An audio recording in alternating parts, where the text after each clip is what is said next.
এটি একটি inseparable twin. দেশে দেশের বাইরে বাংলাদেশের নাগরিকরা জামায়াতে ইসলামের প্রতি অনেক আশা এবং আকাঙ্ক্ষা করে। ডেমোক্রেটিক প্রসেসে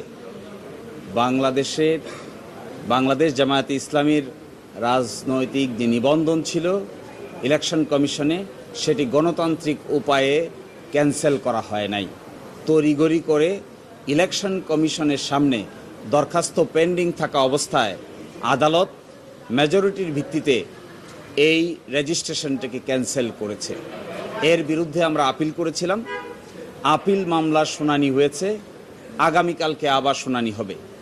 আজকে শুনানিতে মূল কথাটা যেটি এসেছে তার প্রথম ছিল যে প্রক্রিয়ায় আমাদের হাইকোর্ট বিভাগ এই নিবন্ধন ক্যান্সেল করেছে, বাতিল করেছে, এই প্রক্রিয়াটি মূলত ইলেকশন কমিশনের সামনে বিচারাধীন ছিল, বিবেচনাধীন ছিল।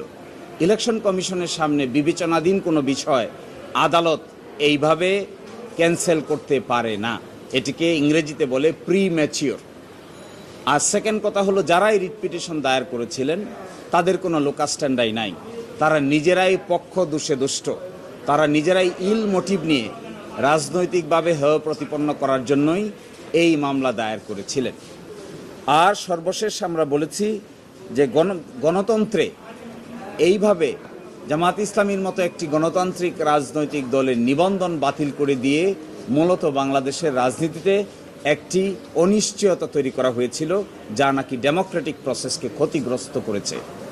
এই আর্গুমেন্টগুলোর ভিত্তিতে আমাদের আপিল বিভাগ আপিলের বিষয়ে একটি সিদ্ধান্ত উপনীত হবেন বলে আমরা আশা করি এবং আগামীকালকে বাকি অংশ শুনানি হবে।